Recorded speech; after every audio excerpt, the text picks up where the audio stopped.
السلام عليكم متابعينا الأعزاء، حياكم الله أينما كنتم في حلقة جديدة من حلقات المحقق وفي جريمة جديدة من الجرائم الغامضة والمعقدة والغريبة والمحيرة اللي أشغلت بال الشرطة والمحققين. فبسم الله نبدأ جريمة وقضية اليوم. في سنة 2006 كان في أرملة، والأرملة هذه توفى زوجها وسيب لها ولد، والولد هذا كبر ووصل مرحلة الزواج وتزوج، وجاته بنت من زوجته، وكان عايش مع أمه في نفس العمارة اللي تركها أبوه. كان هو ساكن في الدور الأول وكانت أمه في الدور الثاني. زوجة الولد هذا كانت دائما بينه وبين أمه مشاكل، دائما بينه وبينه مشاكل، دائما يتخاصموا، دائما حتى توصل أحيانا للسب بينهم. تعرفوا كثير من الأمهات وبين الزوجات، دائما زوجات الأولاد خصوصا زوجات الأولاد دائما ما بتصير بينهم هذه الحساسيات وهذه النزاعات وهذه المشاكل. الأم بيتولد لها سبحان الله، خلينا نقول زي ما تقول غيرة فطرية من هذه الزوجة، زوجة الولد اللي دخلت حياتها كذا فجأة أخذت كل الاهتمام وأخذت كل الحب وأخذت كل الدلع وأخذت كل من هذا الولد. فبعض الأمهات بتقول طيب أنا ولدي هذا أنا اللي كبرته وأنا اللي ربيته وأنا اللي صرفت عليه وأنا وفي النهاية تجي واحدة تأخذه مني، يصير كل اهتمامه لها هي، كل دلعه لها هي، يصرف عليها هي، يعطيها هي، وأنا أمه ما عاد يطالع فيها ولا حتى لو أعطاها، حتى لو أعطى الأم هذه، حتى لو جاب لها، حتى دائما بتشوف إنه اهتمام الولد بزوجته أكثر منها هي، فتبدأ تغار. أنت جبت لها ذاك اليوم ليه ما جبت لي أنا؟ اشتريت لها لازم حتى أنا تشتري لي. بيتها كنبها وشو مدري وعفشها وأثاث أحسن من بيت، شوف أنا جايب، شوف بالله هذه حالة.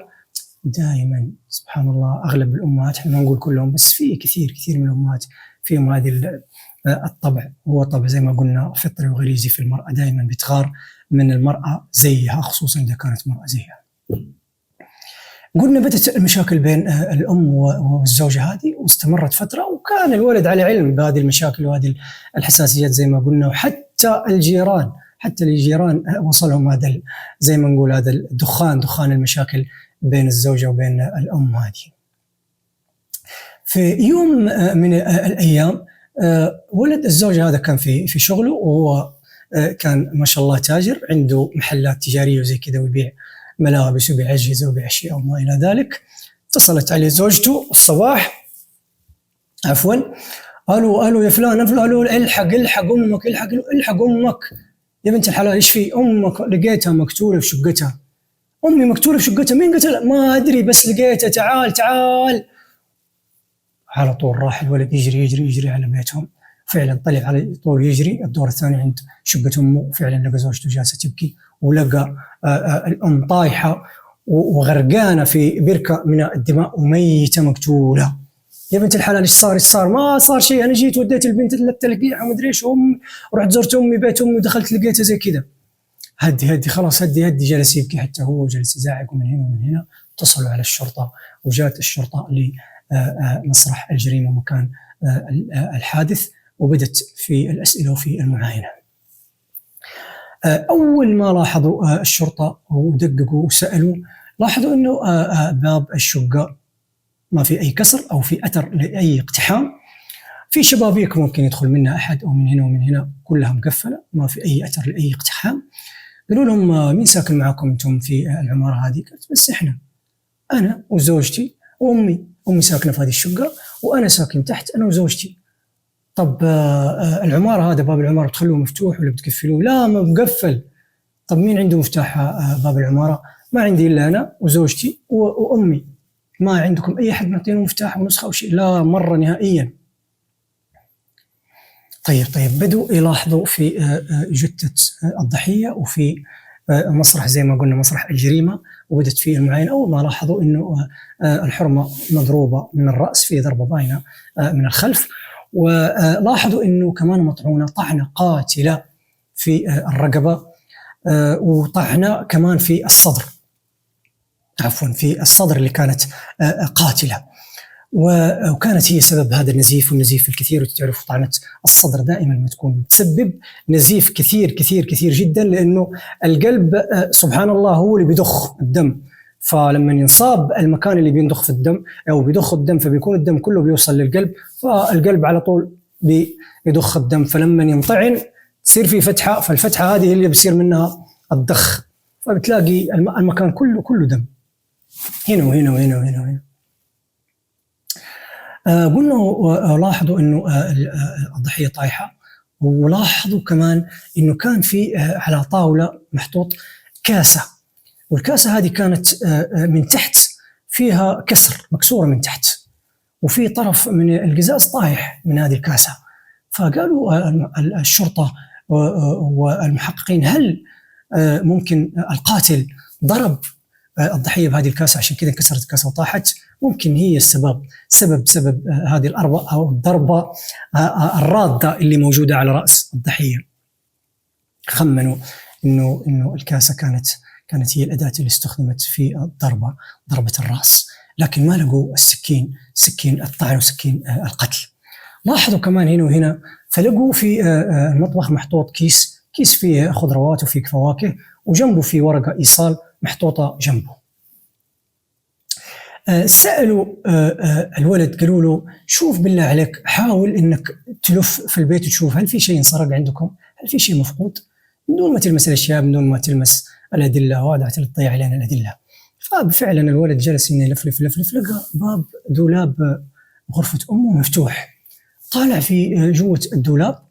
قال لهم بالله لو سمحتوا، ترى هنا كان في كيس لامي كانت تحط فيه ذهبها، وكان في كيس كمان جنبه كانت تحط فيه فلوس. طيب الفلوس اللي راحت أو فقدت كم تقريبا تحديدا؟ قل لنا تقريبا كم؟ قال والله ما أقدر أقول لكم، بس مبلغ كبير، والذهب كمان الذهب كثير. قالوا له طيب. سألوا الزوجة، قالوا لها تعالي أنت كيف لقيتي حرمة عمتك هذه، كيف لقيتيها أنها مقتولة؟ كيف؟ ورينا، اشرحي لنا بس. قالت لهم أنا الصباح صحيت الصباح، فطرت، وكان عندي موعد لازم أودي بنتي الصغيرة، لازم أوديها تسوي تطعيم. التطعيم طبعا تعرفوا في بعض الدول العربية يسموه تطعيم، بعض الدول الثانية يسموه تلقيح، يسموه تحصين. دائما يسووها للأطفال ضد الشلل وضد مدري الحصبة وهذه الأمراض. أخذتها على المستشفى عشان أسوي لها تلقيح. متى رحتي أنت المستشفى؟ رحت تقريبا الساعة 9:30 زي كذا، طلعت ورحت هناك. طيب وبعدين جلست هناك، تأخرت ماسكة دور وسيرة طويلة، وهذا لين جاني دوري وخلصت. لما غلقت على طول رحت زرت أمي، جلست معها شوية ومدري إيش، دائما أروح أزور أمي ورجعت البيت. طيب وبعد ما رجعت البيت، لما رجعت البيت دخلت شقتي. أول ما جيت طلعت فكيت الباب حق العمارة، لقيت باب العمارة مفتوح، لا لقيته مقفل. طلعت شقتي، جلست بنتي، ودخلت المطبخ على طول اسوي غدا. قطعت الخضار وسويت من هنا ومن هنا ومن هنا ومن هنا، غلقت شغل الطبيخ وهذا الطبخ. كان عندي ملابس غسلتها، حطيتها، كنت حاطها في الغسالة، خليتها لين غلقت، طلعتها أخذتها على السطح. أنا دائما أطلع الملابس، أطلعها فوق للسطح، هناك أنشرها في النشار حق الغسيل، وخليتها تنشف. وأنا طالعة من شقتي، طالعة كذا، أنتم زي ما بتشوفوا باب شقة عمتي على اليسار. فأنا وأنا طالعة ما راح أشوف، بس لاحظت إنه الباب كان مفتوح، كان الباب مفتوح، وطلعت ما أعطيت الموضوع أي أهمية. وحتى أنا بيني وبينكم أنا دائما أتخاصم معاه وما أكلمه، ولي فترة ما أكلمها، أحاول ما أطالع عشان لا تكون هي طالعة ولا تشوف تقول هذه إيش قاعدة تتجسس علي ولا قاعدة تشوفني ولا إيش عندي وما عندي. بس طلعت كذا وطلعت فوق، غلقت، حطيت الأشياء، نشرت الملابس زي كذا ونزلت. لما أكون نازلة أنتوا بتشوفوا زي كذا الدرج، وأنا نازلة بيجي في باب وفي شقة عمتي، كان الباب مفتوح، ولقيته وطالعت ولقيتها طايحة كذا والدم. ولما قربت منها وشفت وتأكدت انها فعلا مقتولة، على طول اتصلت على زوجي وولدها، وجاء هنا واتصل عليكم وجيتوا. هذا اللي صار. قالوا طيب انت ما قابلتيها وانت طالعة ولا قابلتيها؟ يوم أول ما جيتي، أول ما رحتي من هنا طلعتي على المستشفى ما شفتيها؟ قالت له ما شفتها. طيب ولما رجعتي كمان ما شفتيها ولا قابلتي؟ لا مرة ما شفتيها، ما شفتها. طب ما شفتي أحد جاي طالع وأنت طالعة؟ ما شفتي أحد جاي عندها ولا أحد نزل من عندها؟ ولا مرة ما شفت أي أحد. غريبة. سألوا الجيران عن علاقة الحرمة الضحية مع زوجة ولدها، كيف كانت علاقتهم؟ أكدوا ذا الشيء وقالوا فعلا كانوا دائما متخاصمين، وكانوا دائما ما يكلمون بعض، ودائما بينهم مشاكل وكذا وكذا. سألوا الزوج نفس الشيء، قال لي وكانت أمي تتخاصم مع زوجتي، وزوجتي الله يهديها بحكم أنها لسه بنت صغيرة، وتعرفوا بنات هذا الجيل شوية خفيفات وكذا ومتعصبات وعلى طول يتنرفزوا على طول، وكانت دائما بينه وبين أمي مشاكل. صارت هنا الزوجة هذه مشتبه فيها، وهنا حطوها قيد الملاحظة وقيد الأسئلة والاستجواب والاستنطاق لاستكمال البحث. جات الضحية، أو جات أخت الضحية عفوا، جات أخت الضحية بعد ما سمعت بالخبر وتبكي، ويا يا أختي، يا الله يرحمك يا أختي، قتلتها المجرمة، قتلتها، وتزعق يا بنت الحلال هدي، مين اللي قتلت مين، ومين انتي ومين؟ قالت لهم أنا أخت الضحية. وأنت أخت الضحية؟ طب أنت قاعدة تقولي قتلتها، مين اللي قتلتها؟ زوجة ولدها قتلتها. وش اللي يخليك تقولي إنها هي اللي قتلتها؟ هي من زمان وهي معاها دائما في المشاكل، ودائما تسبها، ودائما ترفع ضغطها، وجابت لها السكر وجابت لها الضغط وجابت لها المشاكل والهم. قالوا لها هدي. فجات هذه أخت الضحية كمان زادت أكدت لهم إنه زوجة الولد هذه ممكن تكون احتمال كبير وكبير جدا إنها هي اللي قتلت الضحية. سألوا من هنا ومن هنا في الحارة، وسألوا الجيران في بقالة هناك فيها حرمة بيع هناك قريبة من بيت الضحية. سألوها قالوا لا ما شفتي شيء، ما لاحظتي شيء اليوم غريب ولا شيء؟ قالت لهم لا ما لاحظت أي شيء، وترى فلان الله يرحمها مرت علي الصباح، اليوم الصباح مرت علي واخذت من عندي أغراض وحليب واشياء ومدري ايش وطلعت بيتها. طيب ما لاحظتي أحد طلع عندها أو جاء عندها؟ لا والله ما شفت ولا انتبهت، أحيانا نشغل جوة البقالة وزي كذا، ما شفت أحد. قالوا طيب جزاك الله خير.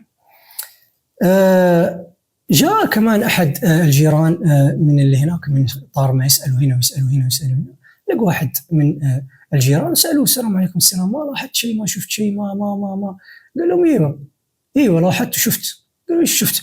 قال لهم انا عندي بنتي، انا ذوي احتياجات زي ما انتم شايفين، انا عندي بنتي كل يوم تطلعني الصباح عشان الشمس والهواء وزي كذا، الطبيب يقول لازم تطلع ما تجلس في البيت زي كذا، فكانت تطلعني عند باب العمارة، تحطني هناك جنب الباب وتخليني، وانا اجلس منها زي ما قلت، اشم الهواء واشوف الناس واشوف اللي رايح واللي جاي وزي كذا، بدل ما جلسة البيت تجيب الاكتئاب. والصباح وانا جالس شفت واحد طالع نازل من عمارة الضحية، طالع. شفتوه الساعة كم تقريبا اقول لكم الساعة يمكن 10 زي كذا، في حدود هذا الوقت. ايش اوصاف الشخص هذا؟ تقريبا هو طويل شوية ونحيف وعنده شوية دقن زي كذا، وهذه اوصافه. كان لابس جينز وملابس عادية. طيب انت لما شفته ما شفته طلع بس شفته نازل؟ لا بس شفته نازل، شفته وهو نازل. طب ما شفت معاه كيس شيء، معاه اغراض اشياء زي كذا؟ لا ما شفت شيء معاه. متأكد انت ولا بس بتقول زي كذا بتخمن؟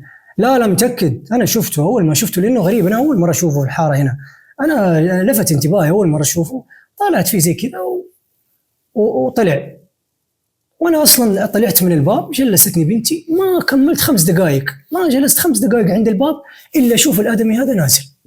تقريبا 5 دقائق 5 دقائق ايوه 5 دقائق. قالوا له طيب جو هنا عند ولد الضحيه وسالوه، قالوا له في رجال شايب عندكم هنا في الحاره، يقول انه شاف شاب نازل عندكم من العماره، اوصافه كذا وكذا وكذا، طويل نحيف، عنده شويه دقن، لابس جينز، لابس كذا، ما تعرفه؟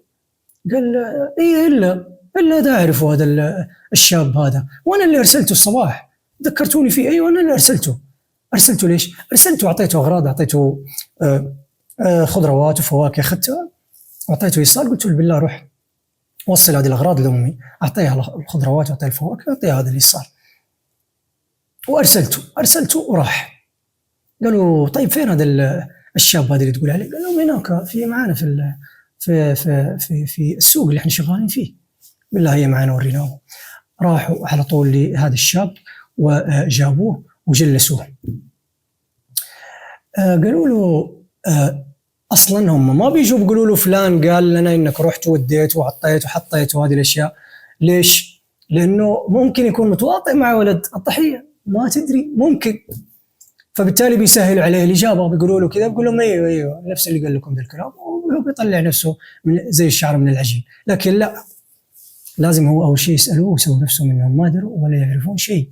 يقولوا له انت ذاك اليوم الصباح رحت البيت فلانه، ايش كنت تسوي هناك؟ لانه زي ما قلنا كويس انه تعطيه السؤال انت وتخليه هو يتكلم، مو انت تعطيه الاجابه من البدايه. لانه ممكن زي ما قلنا احنا تصير في اختلاف بين الكلام اللي قاله الولد وبين الكلام اللي قاله الادمي. ممكن احيانا يكونوا متواطئين مع بعض. فاختلاف يقول لك اذا اختلف السارقان ظهر المسروق. انت ذاك اليوم رحت البيت فلانه، ايش رحت تسوي ذاك الصباح؟ قال انا رحت فلان ولدها اعطاني اغراض، اعطاني خضروات، اعطاني فواكه، وقال لي بالله روح خذ هذه الاشياء لامي وايصال وصلها عند امي اعطيها لامي. قلت له طيب واخذتها. طيب وبعدين رحت البيت لقيت الباب حق العماره مقفل، جلست ازهم يا ام فلانه يا ام فلانه. ردت علي من الشباك من فوق قالت يا ولدي اسمع، خذ هذا المفتاح، انا والله يا ولدي ركبي تعورني وطلعت وبقاله وهذا ما عاد فيه انزل واطلع، خذ المفتاح انت افتح باب العماره من تحت وطلع لي الاغراض فوق للشقه الله يجزاك خير. ورمت لي المفتاح، فكيت باب العماره من تحت وطلعت، اعطيتها الاغراض حطيت لها عند باب الشقه ونزلت فين رحت رجعت عملي السوق.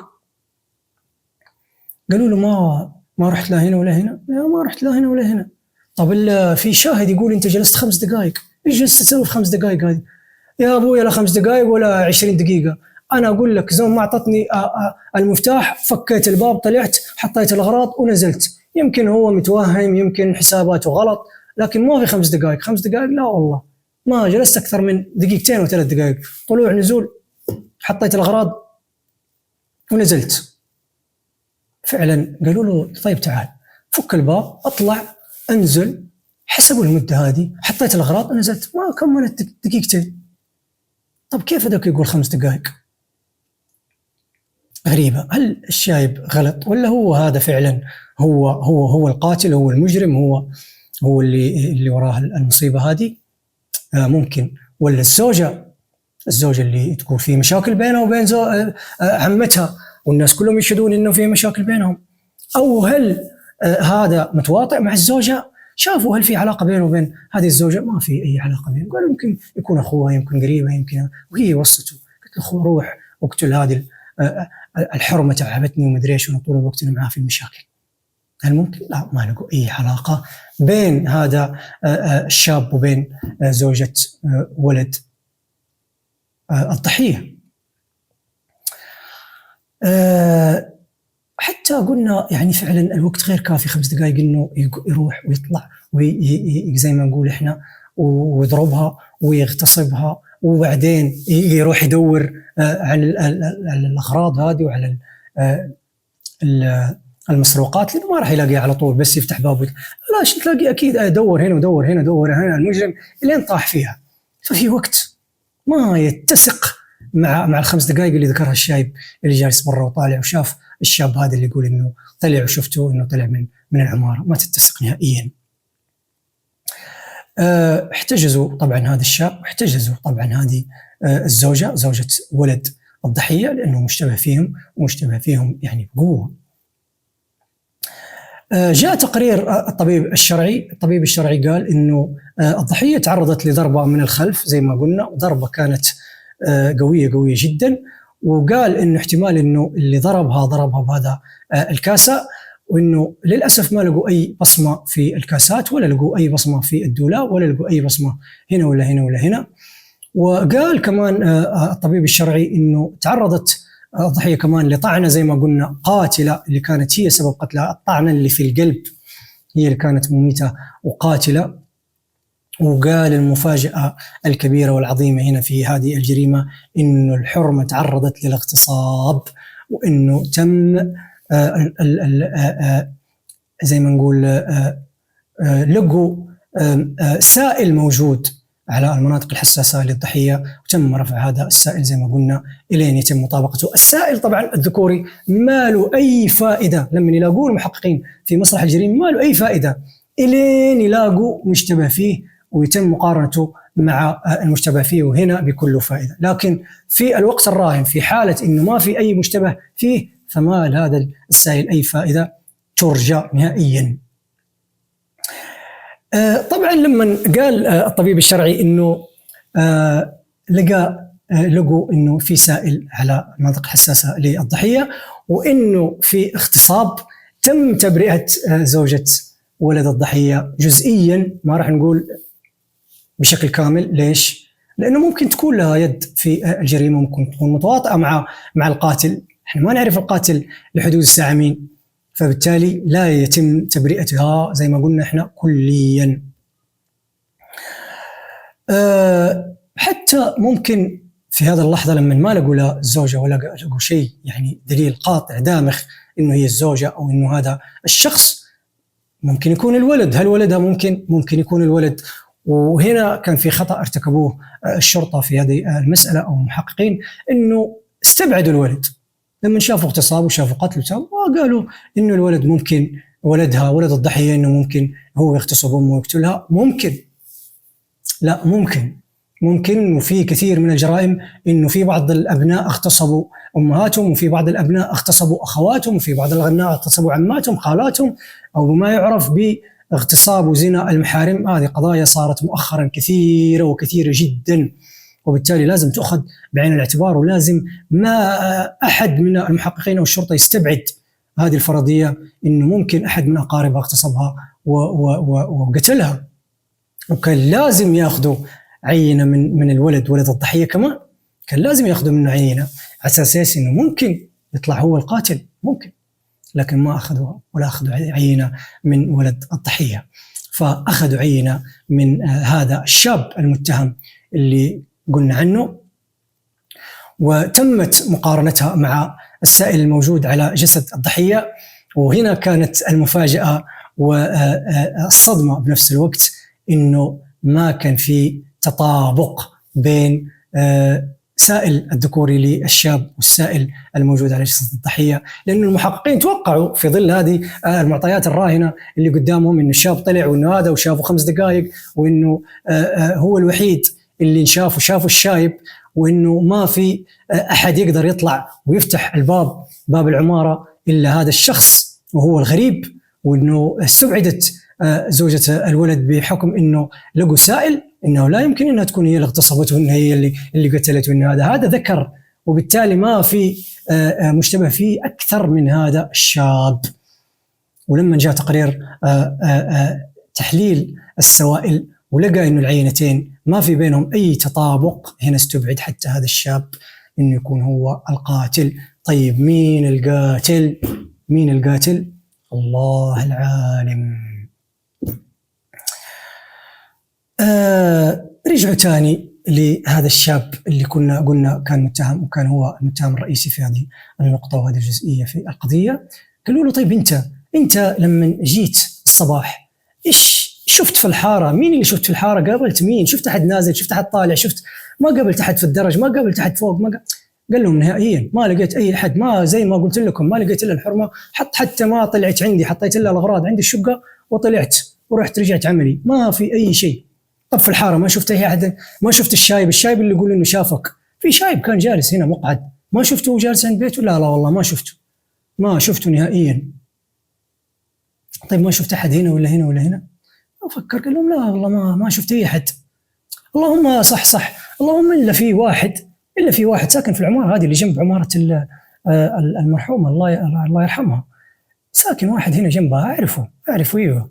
وأنا جاي شفته أشر لي كيف حالك، سلمت عليه السلام عليكم السلام كيف حالك طيب، وزهمت الحرمة. زهمت الحرمة، شافك وأنت زهمت؟ أيوه شافني وأنا زهمها، وشافني حتى لما رمت لي المفتاح. طيب وفكيت الباب وطلعت، سيبته هو واقف عند باب بيتهم، سيبته واقف عند باب بيتهم. إيش كان يسوي؟ كان واقف قاعد يدخن. طيب وبعدين طلعت غلقت نزلت، لقيته واقف ولا لقيته روح؟ لا لقيته ما في، روح ما لقيته. بس ورحت ولا قابلت احد ثاني، ولا لا ما لقيت ولا قابلت ولا شفت اي احد ثاني غيره. طيب ايش اسمه هذا الشاب؟ اسمه فلان، هذا بيتهم وزي ما قلت لك بيتهم اللي هنا. قالوا له طيب.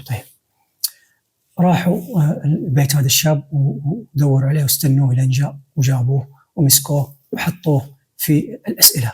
قالوا له انت ذاك اليوم الصباح اللي انقتلت فيه جارتكم هذه فلانة، انت فين كنت؟ قال كنت في البيت. كنت في بيتكم؟ اي. ولا رحت هنا ولا جيت؟ لا ولا رحت ولا جيت. طيب فلان واحد هناك يقول انه شافك واقف هنا قاعد تدخن. ايوه انا والله بغيت ادخن، وفي البيت ما ابغى دخان يطلع دنيا، وهذا واهلي دائما يخاصموني الدخان ذبحت انا بريحه الدخان، فكل ما اجي ادخن اطلع عند باب العماره ادخن وبعدين ارجع بيتي. طيب دخنت؟ ايوه. خلصت غلقت؟ ايوه. ايش سويت؟ رجعت البيت جلست اتفرج. ايوه ساعه ساعتين ما ادري 3 ساعات، بعدين طلعت فين؟ طلعت رحت عند واحد صاحبي. متى الوقت هذا انت الساعه كم كنت جالس في البيت؟ الساعه تقريبا من 10:30 وانا جالس لين تقريبا 11:30 ما ادري ايش. جابوا امه وجابوا اخواته وجابوا ما ادري ايش، هذا كان جالس في البيت. ايوه جالس في البيت، ما طلع ولا راح هنا ولا راح هنا ولا جاء هنا ولا اي شيء. متاكدين ما طلع لين الساعه 11:30 ما ادري ايش. يعني بعد كم؟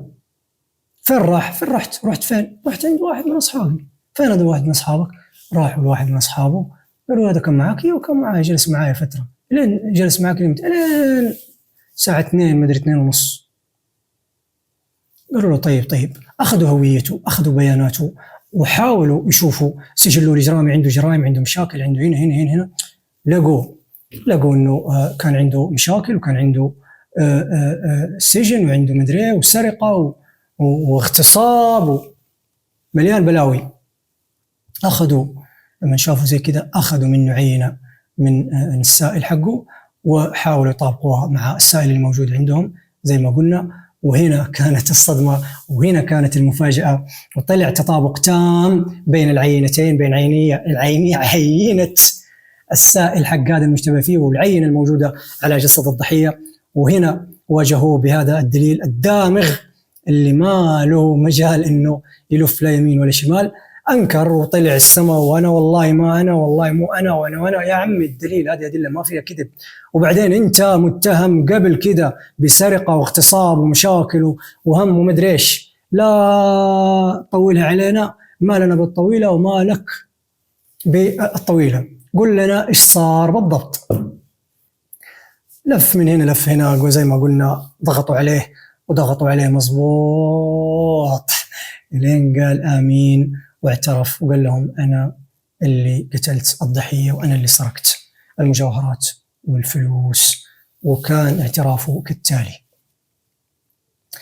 قال أنا فعلا أنا اللي قتلتها، أنا عارف الناس دولة ما شاء الله عندهم خير، عمارة وسيارة ومدري ايش وفلوس وهذا، وعارف انه ابوهم سيب لهم خير وسيب لهم محلات وسيب لهم مدري ايش، وعارف انه ولد الضحية هذا تاجر وعنده فلوس وعنده زوجته اشوفه تلبس ذهب، امه اشوفه تلبس ذهب، وغير كذا وكذا وكذا وكذا، وانا ما عندي لا شغله ولا مشغله وبطران، كل شويه حشش واحتاج، وهذه الاشياء تاخذ مني فلوس، تصرف مني فلوس كثير.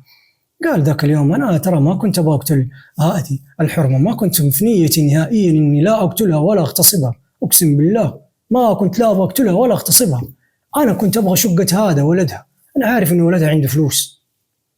قالوا ذاك اليوم أنا واقف أدخن، جاء الآدمي هذا وزهم الحرمة، رمت له المفاتيح فعلا، فك الباب ودخل، شفت الباب مفتوح، وأنا الباب هذا كنت تستناه بالليل وبالنهار متى ألاقيه مفتوح، متى ألاقي فرصة. وأنا أصلاً واقف قبل لا يجي هو، أنا أصلاً شفت زوجة الولد هذا طلعت شايلة بنتها ورايحة، شفتها طلعت، شفت فرصتين قدامي. الفرصة الأولى إنه الحرمة طلعت يعني ما هي في الشقة، وزوجها أكيد في عمل وأنا أعرفه في عمل وسيارته ما هي موجودة، وشفت هذا دخل وسيب لي الباب مفتوح، وقلت ما عندي فرصة إلا دحين. وفعلا دخلت. أول ما طلع حسيت إنه طلع، جيت عند الباب شفت كذا خطواته لين طلع، على طول دخلت استخبيت تحت الدرج. في درج تحت أسفل عند البدروم، في زي كذا زي الركن، دخلت فيه كذا واستخبيت واستنيت لين ينزل. أنا عارف إنه بينزل، سمعت الكلام الحرمة تقول له حطها عند الشقة وخلاص. استنيته لين نزل وقفل هو الباب. والباب حقهم لما يسحب واحد من برا خلاص يتقفل، لازم مفتاح من برا عشان ينفك. قالوا استنيته لين نزل. بعدين طلعت على شقة ولد الحرمة اللي هو في الدور الأول. حاولت أفك الباب، حاولت أدف، حاولت بدون ما صوت بدون أي شيء. لقيت الباب مقفل مرة صعب، ولو جيت أفكه ولا جيت أكسره ولا هذا. تسمعني الحرمة ممكن تبدأ تزعق حرامي مدري إيش، الناس تتجمع يصير في مصيبة. قال شفت كذا قلت خلاص خلينا نشوف الحرمة فوق، يمكن حتى هي عندها ذهب. أكيد عندها ذهب، أكيد الولد يشتري حتى لأمه ويحط عند أمه ويعطيه أمه أكيد. قال طلعت شوي لين باب شقتها. وصلت باب الشقة وكان من حسن حظي إنه كان مفتوح، مو مقفل. قلت دفيته بشويش كذا بدون صوت بدون شيء، وطالع إلا أشوف الحرمة قاعدة تنظف ومدري مشغولة ومعطيتني ظهرها، ما هي شايفتني. جلست أمشي شوي طالعت زي كذا بأي شيء يساعدني إني أضربها أو شيء. لقيت كاسة كذا كبيرة، القاعدة حقتها مرة متينة، وجيتها من الخلف وعلى طول ضربتها على راسها من الخلف. ضربتها على راسها طاحت داخت. لما شفتها كذا دايخة هناك خلاص فكرت إني أغتصبها. اغتصبتها لين غلقت. لما خلصت حسيت إني خلاص تورطت، إني ما عندي رجوع، ما عاد في مجال للرجوع نهائيا. إني تورطت لين راسي ما عاد فيه. وشفتها دحين هي لو صحيت بعدين بتعلم عني وتبلغ عني وتقول لهم هذا ولد فلانة وهذا. لازم أقتلها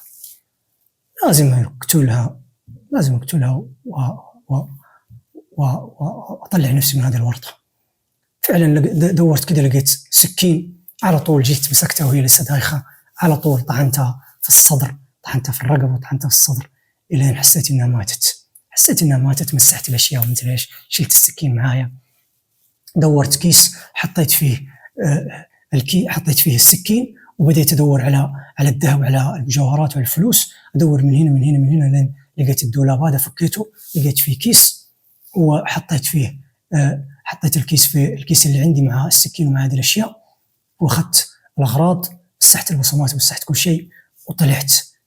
وأنا نازل في الدرج قلت لا ما أنزل من الباب. لو طلعت من الباب ممكن تصادفني حرمة أو زوجة الولد ولد الضحية، ممكن يشوفني أحد من السكان الجيران أو اللي في الحارة، ممكن يشوفوني طالع يقولوا هذا إيش قاعد يسوي هنا في بيتهم، وبعدين يكتشفوا إنه بعدين انقتلت الحرمة وإنه أحد قتلهم مدري إيش، يقولوا أيوه شفنا فلان نازل. لا خلينا نشوف السطح. طلعت السطح أجري على السطح، لقيت الباب مفتوح حق السطح، فكيت الباب طلعت على السطح. وكان كمان من حسن حظي إنه السطح حقهم يعني ملزق على السطح حق بيتنا. نقزت من سطحهم على سطحنا ونزلت بشويش بهدوء بأي شيء حتى أهلي ما أبغاهم يدرون عني. ودخلت غرفتي وبديت أفكر، جلست هديت الموضوع، قلت الفلوس وهذه الأشياء لازم أشوف لها طريقة. فكرت في واحد من أصحابي، رحت له بعد ساعة ونص، هو اللي كنت جالس عنده. رحت له، أخذت معي الشنطة، حطيته في الشنطة الأغراض هذه، قلت له شوف الشنطة هذه لا تلمسها وخليها عندك ولا تعلم أحد ولا تقول لأحد إني جبت لك شنطة أو أي شيء، يصير اللي يصير. قال خلاص. حطيتها عنده وجلست معاه وهناك وتغدينا ومدري ايش هذا، وطلعت من عنده ورجعت بيتنا. وين صاحبك هذا؟ هناك ساكن في يلا معانا ورينا صاحبك هذا. راحوا عند صاحبه، دقوا عليه الباب، طلعوه، قالوا له هذا صاحبك؟ قال ايوه اعرفه. قالوا يقول دوبه، يقول جاب عندك وحط عندك شنطة. قال ايوه جاب عندي شنطة حطها عندي، قال لي خليها عندك إلينا بعدين أجي أخذها من عندك. وش قال لك كمان؟ قال لي خلاص خليها عندك ولا تقرب منها ولا تفتحها ولا تشوف إيش فيها نهائيا، خليها مكانها. وانت ولا فتحتها ولا شفتها ولا قربت منها ولا شيء؟ لا والله ما شفتها ولا شيء. طيب ما استغربت، ما شكيت، ما قلت هذا الآدمي، هذا الحمل الوديع، الملاك الطاهر هذا، ها؟ ما قلت ليه جايب لي الشنطة هذه؟ ليش ما حطها في بيته؟ دام ان الشنطة هذه عادية ما فيها مشاكل ما فيها شيء، ليه ما خلاها في بيتهم؟ ليه ما حطها في بيتهم؟ ليه جابها عندك؟ وليه جابها عندك ويقول لك لا أحد يلمسها ولا تلمسها ولا تشوف ايش فيها؟ ما أخذك الفضول؟ يعني أنت تضحك على مين؟ تضحك على مين؟ أنت تضحك على مين؟ أنت عارف إنه مجرم، وأنت عارف إنه حرامي، وأنت عارف إنه له سوابق في السجن في السرقة ومدري إيش ومدري إيش ومدري إيش. تضحك علينا أنت؟ أنت عارف إيش فيها، أنت عارف إيش في الشنطة هذه. والله إيش أقول لكم، صراحة أنا فكيتها وشفت فيها ذهب وفيها أشياء وفيها هذا. هذا اللي صار. تورطت أنت دحين، تورطت نفسك معاه على الفاضي، تورطت نفسك معاه على الفاضي. أخذوا الشنطة هذه، احتجزوها واحتجزوا هذول الشخصين وقدموهم للعدالة، وتم الحكم على القاتل بالسجن المؤبد من الحياة، وتم الحكم على هذا الشخص اللي تستر على عملية السرقة. وهذه عملية السرقة اللي كانت ممكن تكون حل لجريمة القتل، كانت توفر على الشرطة والمحققين عناء تعبتهم، وهذا التعب ما يروح سدى، ما يروح هدر زي ما نقول. تعاقب على هذا التستر بالسجن سنة كاملة، وكان المفروض يكون أكثر من كذا.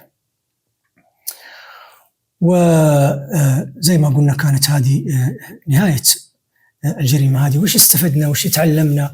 ونرجع ثاني ونقول الطمع الطمع الطمع الطمع. هذا المجرم طمع في الفلوس اللي عند الناس، شافهم عايشين في خير حسدهم وطمع في اللي عندهم، وبدل ما يقنع باللي عنده، بدل ما يرضى اللي عنده، والقناعة كنز لا يفنى. وهذول ما عندهم قناعة. في ناس ما عندها قناعة، ما عندها إنها ترضى بالموجود وتحمد الله على الموجود. بيركزوا على المفقود أكثر من الموجود، وبيركزوا على السلبيات أكثر من الإيجابيات، وبيركزوا على الأشياء اللي ما عندك واللي ما عندهم، عوضا عن إنهم يركزوا على الأشياء اللي عندهم. احمد الله، شوف اللي عندك. دائما كن ممتن للأشياء اللي موجودة عندك. إنه الله أعطاك سمع، أعطاك بصر، ناس ما أعطاها بصر، ما أعطاها سمع. أعطاك صحتك، ناس ما عندها صحة قاعدة في المستشفيات. أعطاك الله أسرة، ناس ما عندها أسرة. أعطاك الله بيت، الناس ما عندها بيوت، جالسة تنام في الشارع وفي البرد وفي الأمراض وفي الأوساخ. احمد الله على النعم اللي عندك. إذا حمدت الله على النعم اللي عندك وكنت ممتن للموجودات عندك، راح تعيش في رضا، وهذا الرضا راح يبعد عنك الاكتئاب وعنك النفسيات والأمراض وهذا الهم، وليش فلان عنده وأنا ما عندي، وليش أنا وليش أنا، أو تبدأ تشك في نفسك وفي قدراتك، وإنه أنت بسبب إنك إنسان ما عندك حظ، وإنه إنسان أنت فاشل وأنت هذا. لا لا لا لا، احمد الله على كل شيء عندك. زي ما قلنا، طمع فين وصل هذا الإنسان؟ إنه دمر إنسان، حياة إنسانة، دمر حياته هو، ودمر حياة حتى هذا اللي تستر عليه.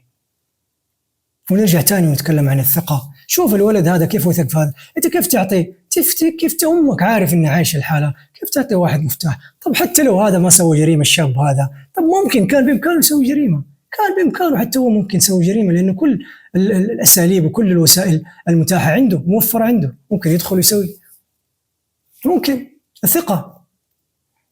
وكمان هذا اللي راح، زي ما نقول احنا رفقاء السوء، دائما نتكلم عن رفقاء السوء، راح تعرف على هذا المجرم وخلاه يجيب عنده شنطته ودته في داهية سنة سجن، خربت مستقبله وخربت حياته، صار عنده السجل الإجرامي إنه متستر وإنه مشارك في قضية سرقة.